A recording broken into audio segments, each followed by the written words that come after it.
Good morning students, welcome to 21th lecture of environmental engineering. बहुत दिनों बाद lecture upload हो रहा है। थोड़ा डिफ़िकल्ट सिचुएशन में था।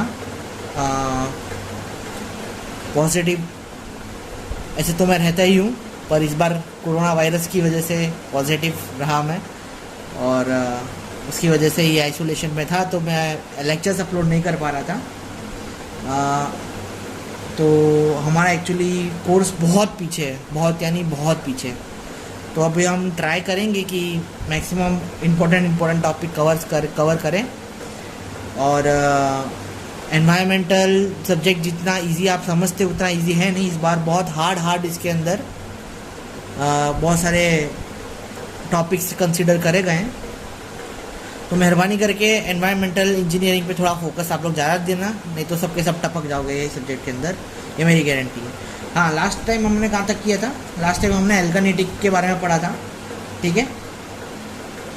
एल्कानिटी के बारे में हमने थोड़ी बहुत इन्फॉर्मेशन ली थी। जो एप्लीकेशन है एल्कानिटी डेटा का, कहाँ पे यूज़ होता है? केमिकल कोएगुलेशन पे, वाटर सॉफ्टनिंग में, कोरोजन कंट्रोल में, इन सब जगह पे अपना एल्कानिटी का डेटा यूज़ करते हैं। आज हम वही केमिकल पैरामीटर का एक नया इम्पोर्टेंट एक पॉइंट डिस्कस करेंगे, जिसका नाम है हार्डनेस।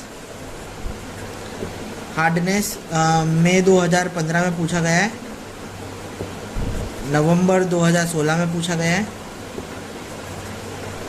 मई 2017 में पूछा गया है, और मई 2018 में पूछा गया क्वेश्चन है, ठीक है। दो तरीके की हार्डनेस होती है। एक होती है टेम्पररी हार्डनेस, और दूसरी होती है परमानेंट हार्डनेस, ठीक है। टेम्पररी हार्डनेस क्या किसकी वजह से होती है? Due to presence of carbonate and bicarbonate of calcium and magnesium. इन दोनों की वजह से कैल्शियम और मैग्नीशियम के जो बाइकार्बोनेशन और कार्बोनेट्स के प्रेजेंट होने की वजह से हमको जो टेम्पररी हार्डनेस मिलती है, ठीक है। Temporary hardness can easily removed by boiling of water. आप इजीली इसको रिमूव कर सकते हैं। किससे? पानी को गर्म करेंगे तो टेम्पररी हार्डनेस रिमूव हो जाएगी, पर परमानेंट हार्डनेस रिमूव नहीं होती है। क्यों? क्योंकि इसके अंदर क्या क्या मिक्स होता है। देखो, इसके अंदर क्या क्या मिक्स था, तो हम लिखेंगे कार्बोनेट एंड बाइकार्बोनेट, किसका? ऑफ कैल्शियम एंड मैग्नीशियम का, ठीक है। इसके अंदर क्या प्रेजेंट होता है? सल्फेट हो गया, सल्फेट प्रेजेंट होता है, ठीक है। फिर क्लोराइड हो गया and nitrite of calcium and magnesium. ये चीज़ प्रेजेंट होती है जो कि बॉइलिंग से नहीं निकल सकती। इसके लिए जेलॉट करके मेथड होती है, सोडा लाइम प्रोसेस होती है उसको रिमूव करने के लिए, ठीक है। तो जो टेम्पररी हार्डनेस है वो जल्दी रिमूव हो सकती है। कैसे? बॉइलिंग से। और जो हमारी जो परमानेंट हार्डनेस है वो रिमूव नहीं हो सकती है, ठीक है। और उसको रिमूव करना है तो जीलॉट सोडा लाइम प्रोसेस अपन को करनी पड़ेगी। वाटर सॉफ्टनिंग प्रोसेस होती है उसके, तब जाके हमारी जो हार्डनेस है वो कम होगी, ठीक है। मेजरमेंट ऑफ हार्डनेस एक टॉपिक है। तो hardness is generally defined as the calcium carbonate and equivalent to the calcium and magnesium iron present in the water, ठीक है। कौन कौन से कैल्शियम और मैग्नीशियम के जो आयरन है वो प्रेजेंट रहते हैं किसके अंदर? वाटर के अंदर। तब अपन को हार्डनेस डिफाइन करने के लिए मिलती है, ठीक है। अब क्या होता है? After determining the amount of calcium and magnesium iron present in water bye titrate with a percent solution, percent करके सॉल्यूशन होता है, EDTA मेथड में अपन उसको यूज़ करते हैं, ठीक है। तो टोटल हार्डनेस अपन को mg/लीटर के अंदर मिलती है, ठीक है। तो ये जो हार्डनेस है वो मेज़र किसके कौन से यूनिट से होती है? mg/लीटर से। क्लियर है ना? इसके बाद जो हमारा टॉपिक है उसका नाम है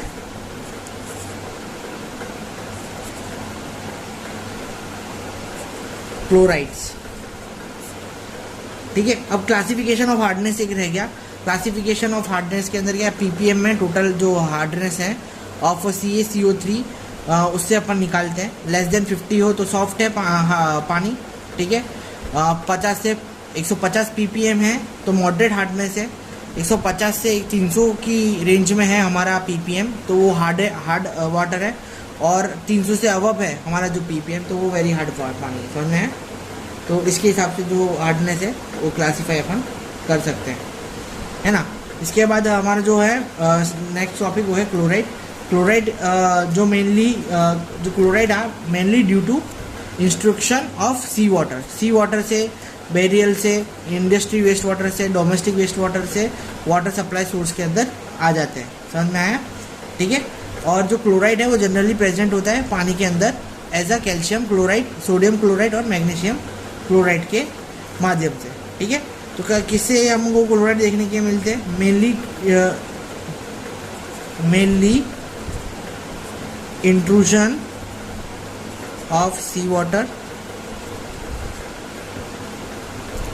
फिर industrial waste and domestic waste, ठीक है। वाटर सप्लाई डोर से अपन को ये क्लोरीन देखने के लिए मिलता है ना। फिर अपन को 7th इसका ही केमिकल प्रॉपर्टी है, 7th वो है फ्लोराइड, ठीक है। फ्लोराइड क्या है? Fluoride is natural source of water के अंदर जो नेचुरली अपन को पाया जाता है। फ्लोराइड जो मेनली एसोसिएटेड है सेडिमेंटरी और इग्निशियस रॉक होते हैं, उससे निकलने वाला जो पदार्थ है उसको अपन फ्लोराइड बोलते हैं, ठीक है।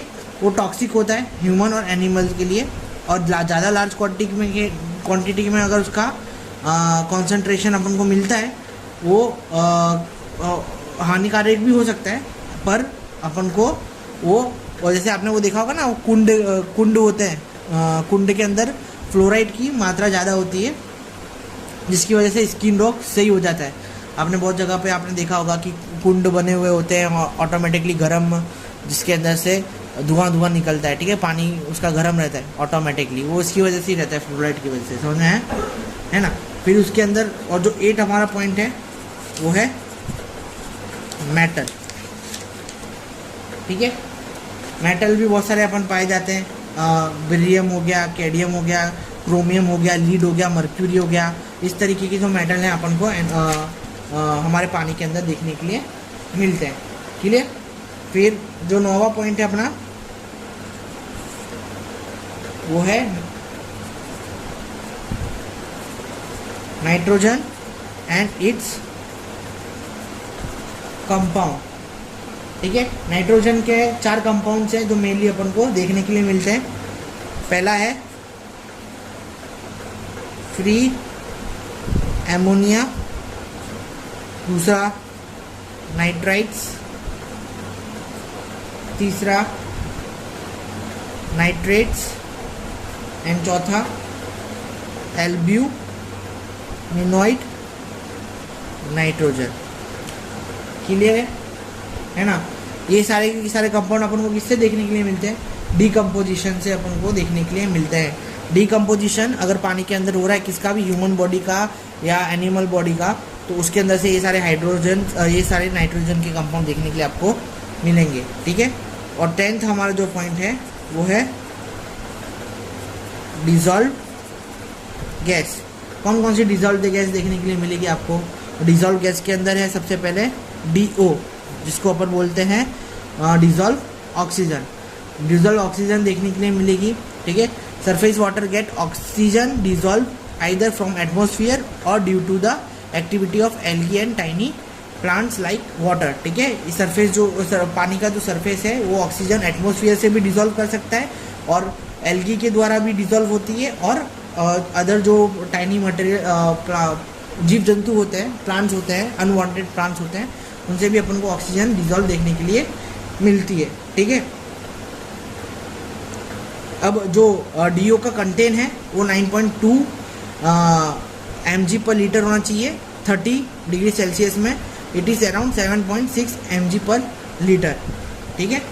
और फिशी में स्टार्ट डाइंग, मतलब जो फिश है वो कब मरना चालू हो जाएगी, जब जो ऑक्सीजन का लेवल 4 से 4 mg/लीटर से गिर जाएगा, तब जो पानी है वो टॉक्सिक होना स्टार्ट हो जाएगा, ठीक है। फिर सेकेंड है अपना डिजॉल्व गैसेस के अंदर आता है CO2, carbon dioxide. Carbon dioxide कहाँ से देखने के लिए मिलता है भाई, तो एटमॉस्फेयर से जो ऑर्गेनिक मैटर होते हैं वो अगर डिकम्पोजिशन करना स्टार्ट करते हैं तो अपन को क्या देखने के लिए मिलेगा, CO2 पानी के अंदर देखने के लिए मिलेगा, ठीक है। तीसरा गैस कौन सा है अपना, हाइड्रोजन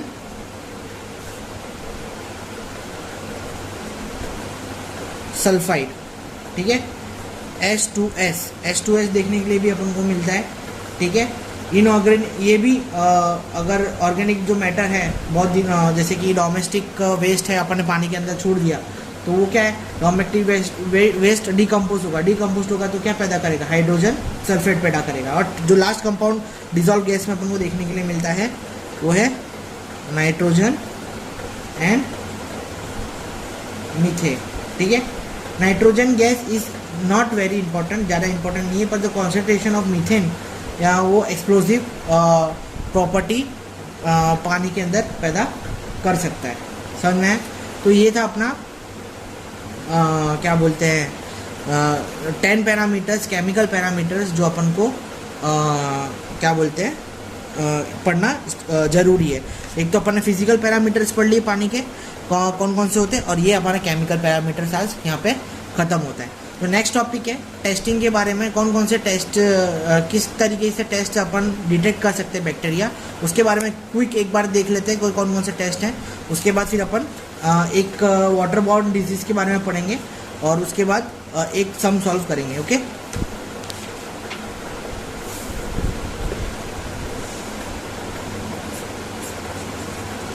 अब टेस्ट फॉर डिटेक्टिंग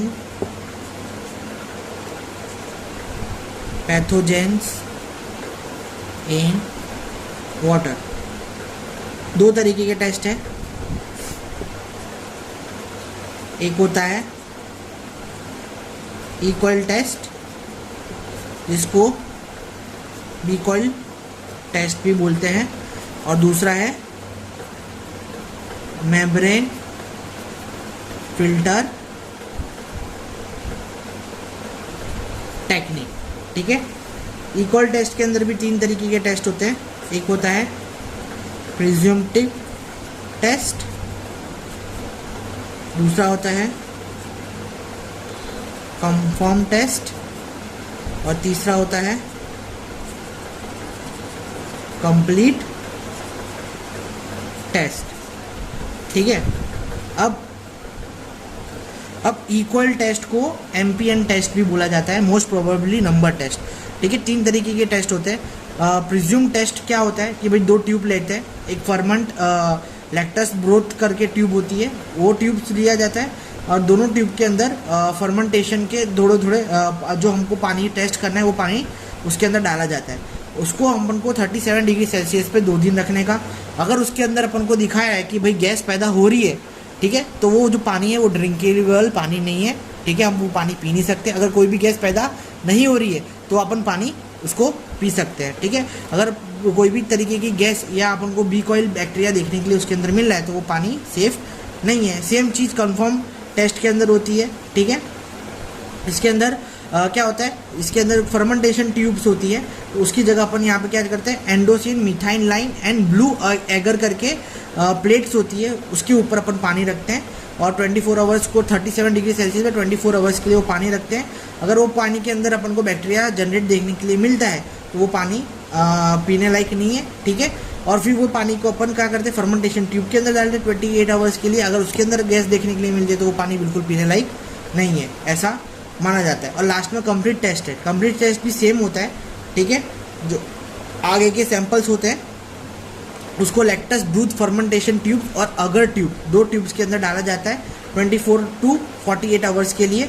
अगर गैस पैदा हुई दिख रही है तो पॉजिटिव आएगा, इंडिकेट करेगा, और वो जो पानी होगा वो पीने लायक नहीं होगा। ठीक है, अगर मैं आपको उसका एक फार्मूला बताऊं, ये कंप्लीट टेस्ट के लिए उसका एक फार्मूला MPN पर 100 ml, 100 ml सैंपल लेंगे हमेशा, number of positive tube divided by root में ml of sample in negative tube into ml of sample in all tube. तो इस तरीके से ये 3 जो टेस्ट हैं वो अपन परफॉर्म करते हैं। अब वहीं आप अगर मेम्ब्रेन फिल्टर टेक्निक्स देखेंगे तो इसके अंदर क्या होता है, जो पानी जो सैंपल इसका ही सैंपल अगर हम लेते हैं तो उसको एक 45 माइक्रोन साइज के फिल्टर से निकाला जाता है। ठीक है, कौन से 0.45 माइक्रोन मीटर के फिल्टर से पानी को निकाला जाता है। ठीक है, और वो फिर वो जो फिल्टर का जो बैक्टीरिया मिलेगा उसको 24 आवर्स अपन इनहेबिटर के अंदर रखेंगे, और कॉलिन मीटर, कौन सा मीटर, कोलोनी मीटर से अपन वो जो फिल्टर है पेपर उसको चेक करेंगे, और उसकी रिपोर्ट को अगर देखेंगे कि 100 ml के अंदर कितना बैक्टीरिया जनरेट होता है। ये बहुत जल्दी टेस्ट अपन को मिलता है, पर जो परफेक्ट रिजल्ट है वो इक्वल से आपको देखने के लिए मिलते हैं। ठीक है, तो उसके बाद का जो हमारा टॉपिक है वो है कौन सा, water borne disease and their control. मई 2013 में, दिसंबर 2013 में, मई 2015 में और दिसंबर 2015 में पूछा गया ये वाला सवाल है। ठीक है, कौन कौन से डिसीज़ होती है भाई, तो तुमको जो डिसीज़ के नाम याद हो वो पहले लिख देने के। सबसे पहले टाइफाइड होता है, जो पानी है वो डायरेक्ट लीवर पे इफेक्ट करता है। ठीक है, टाइफाइड हो सकता है। फिर पैराटाइफाइड हो सकता है, टाइफाइड के आगे अपन ने पैरा लगा दिया तो क्या बन गया, पैराटाइफाइड हो गया। फिर क्या हो सकता है, कोलेरा हो सकता है। ठीक है, फिर डेसिंटरीज हो सकता है। ठीक है, गैस की प्रॉब्लम यानी गैस्ट्रो हो सकता है। ठीक है, फिर हेपेटाइटिस बी यानी क्या बोलते हैं, जॉइंडिस या कमड़ा जिसको आप बोलते हैं, वो आपको देखने के लिए मिल सकते हैं। ये सारी डिसीज़ हो सकती है। इसको कंट्रोल करने के लिए क्या करना है भाई, तो पानी को बॉईल करके पीना है। ठीक है, पानी का अच्छी तरीके से इस्तेमाल करना है, कहीं पे भी लोटा लेके नहीं बैठ जाना है। तो ये सब क्या हो गए, कंट्रोल हो गए। ठीक है, लोगों के अंदर एजुकेशन फैलाना है। ठीक है, फूड को डिस्पोजल करने से पहले 10 बार सोचना है कि भाई कहाँ पे अच्छी तरीके से डिस्पोजल हो रहा है कि नहीं हो रहा है। अपनी जो पाइपलाइन है वो सीवेज की पाइपलाइन अलग होनी चाहिए, वाटर पीने की पाइपलाइन के पास नहीं होनी चाहिए, जिससे क्या कभी लीकेज हो वेस्ट वाटर के अंदर तो अपने पानी की पाइपलाइन के अंदर ना मिले। तो ये सारी जो चीज़ें वो दिमाग के अंदर कंसिडर लेके चलने की, समझ में आ गया। तो ये इसके कंट्रोल हो गए। क्लियर, बहुत सिंपल टॉपिक है, एक बार पढ़ोगे दिमाग में आ जाएगा। एकदम शॉर्ट नोटिस पॉइंट में अपन पढ़ रहे हैं। ठीक है, तो ये जो शॉर्ट चीज़ है आपको जीटीयू के पॉइंट ऑफ व्यू से बहुत काम में आने वाली है। ठीक है, आप इसको जब भी वीडियो खोल के देखेंगे तो आपको जल्दी जो पॉइंट से दिमाग में आ जाएंगे। तो मैं उस तरीके से आपको पढ़ा रहा हूँ, समझ में आया। अब ये चैप्टर का लास्ट टॉपिक मैं आपको पढ़ाने जा रहा हूँ। ये सवाल गारंटी कभी आपसे मेरे को लगता नहीं है पूछेंगे। ठीक है, आपकी बहुत अच्छी किस्मत रही या भगवान का आपका हाथ आपके उसमें है, सर पे है, तो शायद ये क्वेश्चन आपको पूछ लें, वरना ये क्वेश्चन नहीं पूछेंगे। पर फिर भी अपना करने का फ़र्ज़ है, आगे आपको काम में आ सकता है ये क्वेश्चन। तो अपन पढ़ेंगे कि भाई पीएच कंपैरिजन करना है, अपन को कंपेयर करना है। पीएच 3 ज़्यादा एसिडिक है किससे, कंपेयर्ड टू पीएच 6 से। ये अपन को कंपेयर करके दिखाना है। ठीक है, find out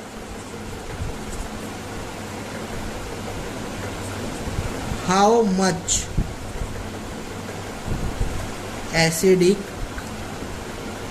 is sample pH 3 compared to pH 6।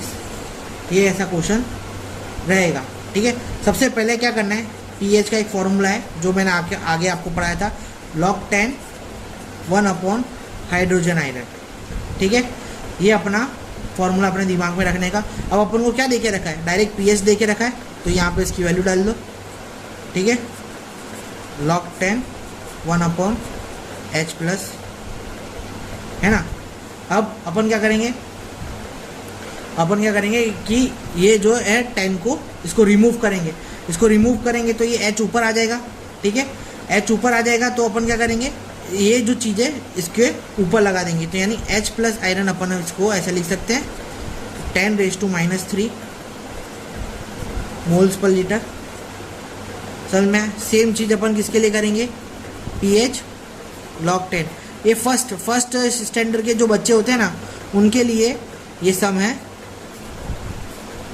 मतलब मुफ्त के मार्क्स आपको अगर GTU को देने हैं तो ये सम आपसे पूछा जाएगा 10⁻⁻6 मोल्स पर लीटर, ठीक है। GTU में 3 बार पूछा गया है सम है, जनवरी 2013। वैसे भी GTU क्या कर रही है, उनको तो पास करना है भाई, तुम कैसे भी इंजीनियर बनो, उनको कुछ फर्क नहीं पड़ने वाला है, समझ में आया।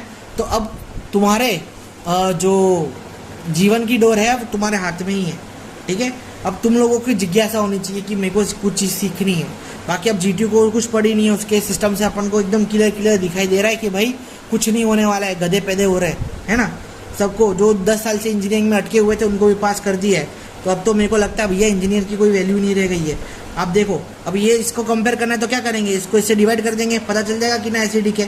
तो 10⁻³ को डिवाइड करेंगे 10⁻6, कितना 10⁻3 आएगा।